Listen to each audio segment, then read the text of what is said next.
दोस्तों से पिछले वीडियो में मैंने आपको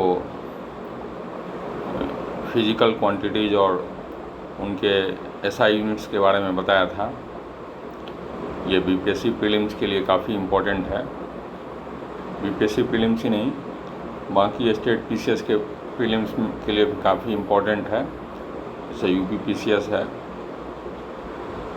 तो उसमें हमने 16 फिज़िकल क्वांटिटीज़ कवर किए थे पहले, और बाकी के 17 क्वांटिटीज़ मैं अभी कवर करूँगा।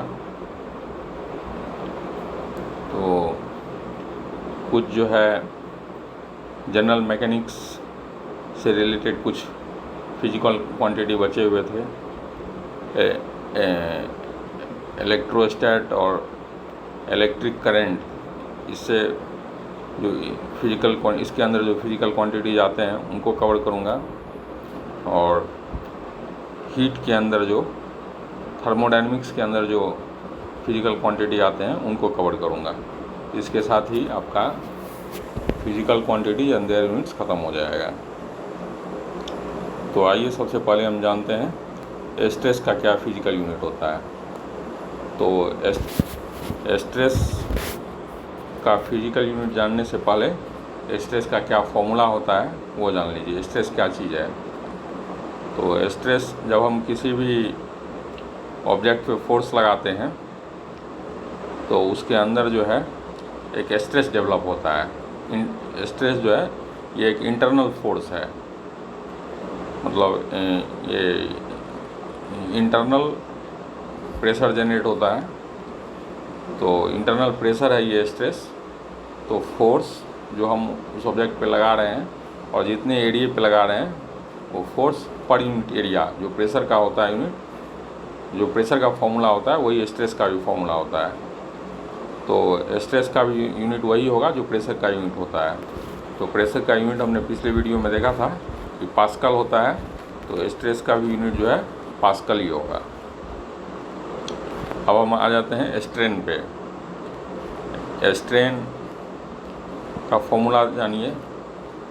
स्ट्रेन को हम लोग डिफाइन करते हैं change in the length per unit length. मान लीजिए कोई वायर है, उस वायर से आपने 1 kg का कॉपर वायर है या एल्युमिनियम वायर है, उससे आपने 1 kg का कोई ब्लॉक लटका रखा है।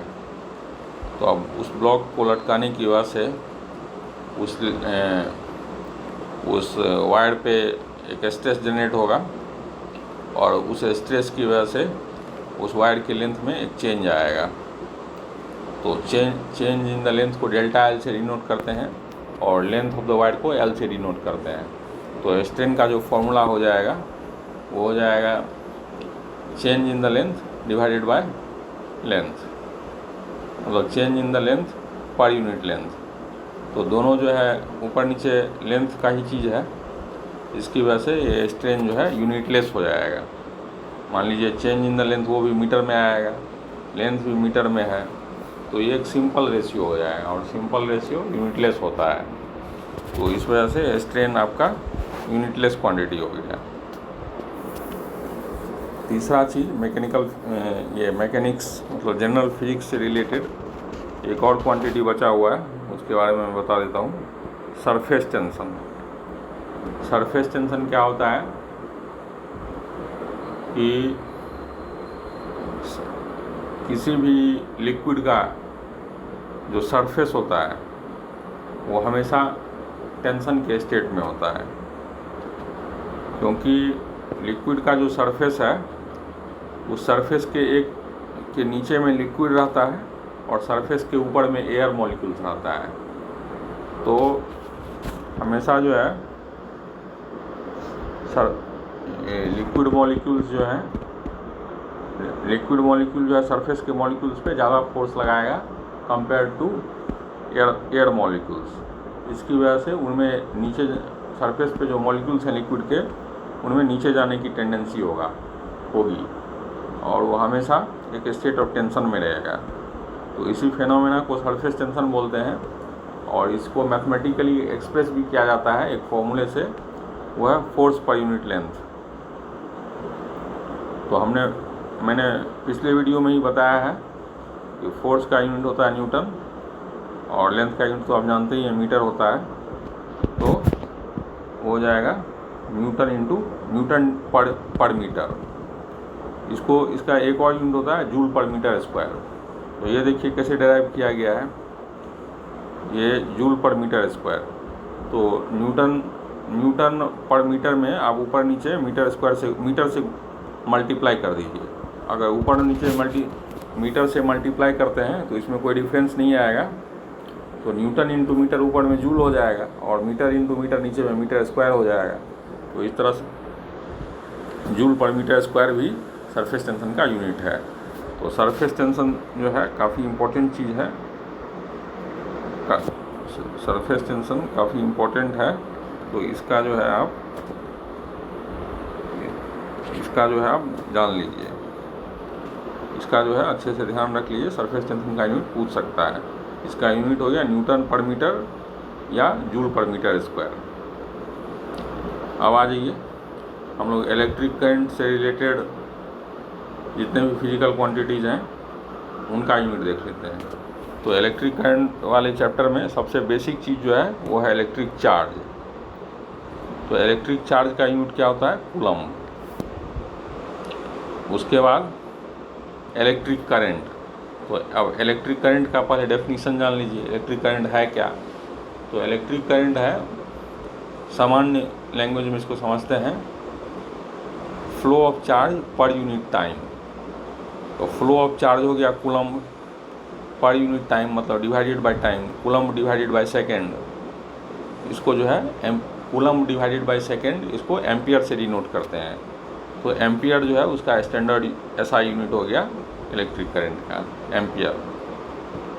उसके बाद हम लोग आते हैं इलेक्ट्रिक पोटेंशियल डिफरेंस पे।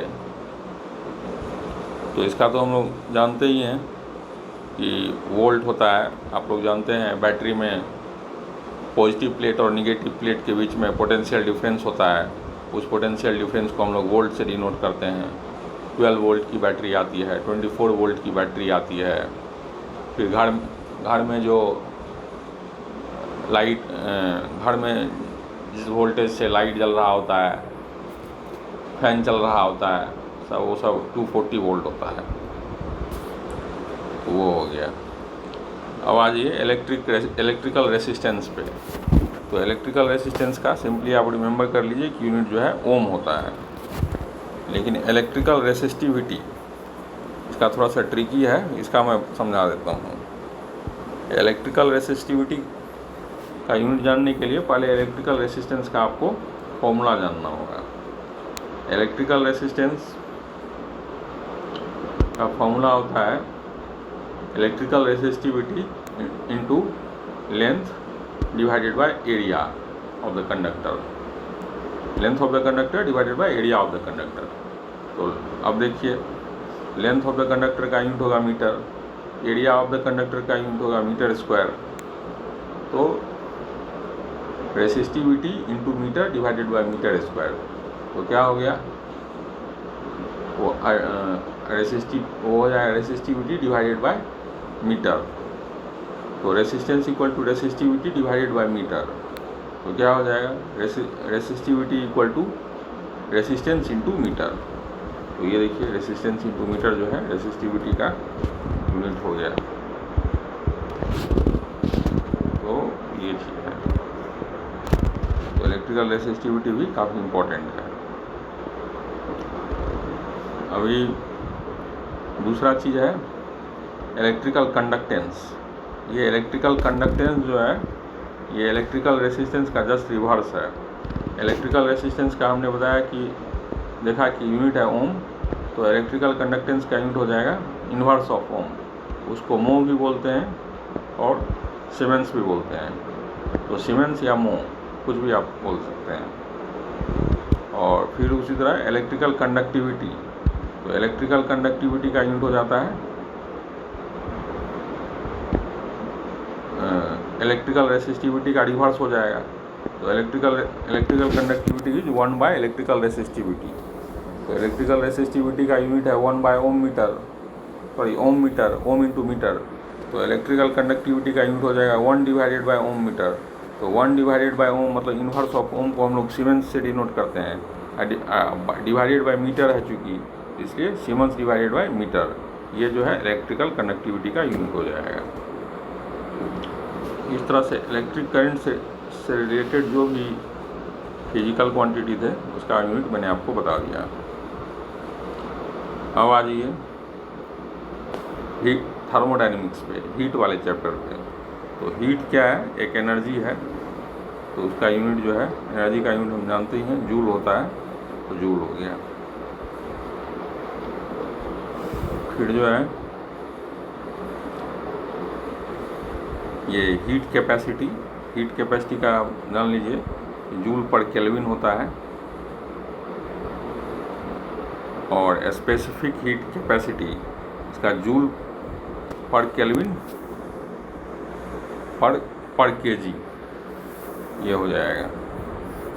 स्पेसिफिक एनर्जी का यूनिट हो जाएगा जूल पर केजी। और एंट्रोपी भी जो है, एंट्रोपी भी थर्मोडायनेमिक्स के अंदर ही आता है, इसका यूनिट हो जाएगा जूल पर केल्विन। और तो हीट से रिलेटेड लगभग चीज़ कवर हो गई, तो थोड़ा सा आप हट लीजिए क्योंकि एग्जैक्ट समझ पाना भी मुश्किल होगा आपके लिए। फिर भी थोड़ा बहुत मैं बता देता हूँ। हीट एनर्जी का फॉर्मूला जो होता है, हीट ट्रांसफर का फॉर्मूला, वो होता है m into S into delta T. m हो गया मास ऑफ द जिसको हीट किया जा रहा है उसका मास, s हो गया specific heat capacity into delta T. तो अब देखिए स्पेसिफिक हीट कैपेसिटी का फॉर्मूला क्या हो जाएगा? Heat energy divided by mass into delta T. तो हीट एनर्जी का यूनिट होता है जूल, और मास को केजी में एक्सप्रेस करते हैं, और डेल्टा टी को केल्विन में एक्सप्रेस करते हैं। तो इसलिए जूल डिवाइडेड बाय जूल पर केल्विन पर केजी, ये आपका स्पेसिफिक हीट कैपेसिटी का यूनिट हो जाएगा। और हीट कैपेसिटी जो है, हीट कैपेसिटी को ms से डिनोट करते हैं। तो ms, तो s का यूनिट है आपका जूल पर केजी पर केल्विन, उसको m से मल्टीप्लाई कर देंगे तो केजी कैंसिल हो जाएगा, सिंपली जूल पर केल्विन हो जाएगा। तो इस तरह से हमने देख लिया कि हीट का यूनिट जूल है, स्पेसिफिक हीट कैपेसिटी का जो है जूल पर केल्विन पर केजी है, और हीट कैपेसिटी का यूनिट जो है वो जूल पर केल्विन है,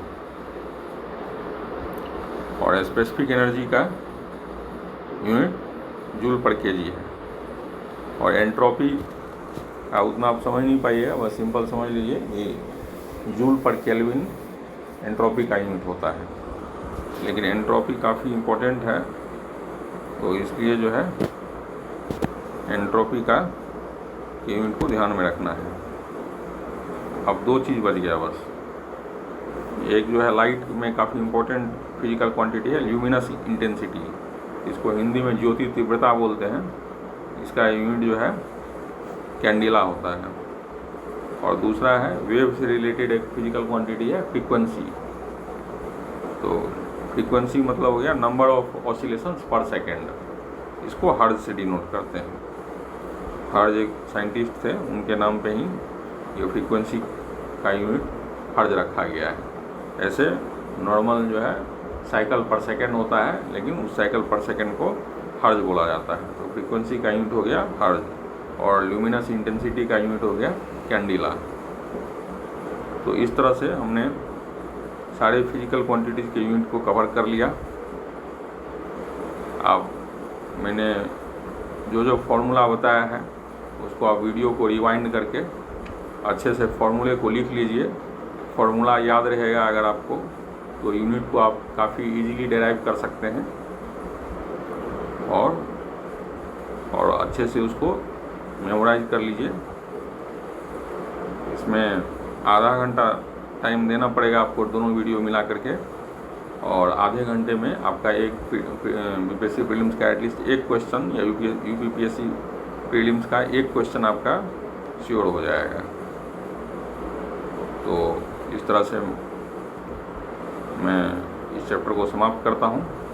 आप अच्छे से पढ़ें, मेरी शुभकामनाएं आपके साथ हैं, आपको समझ में आए और आपको सफलता मिले। धन्यवाद।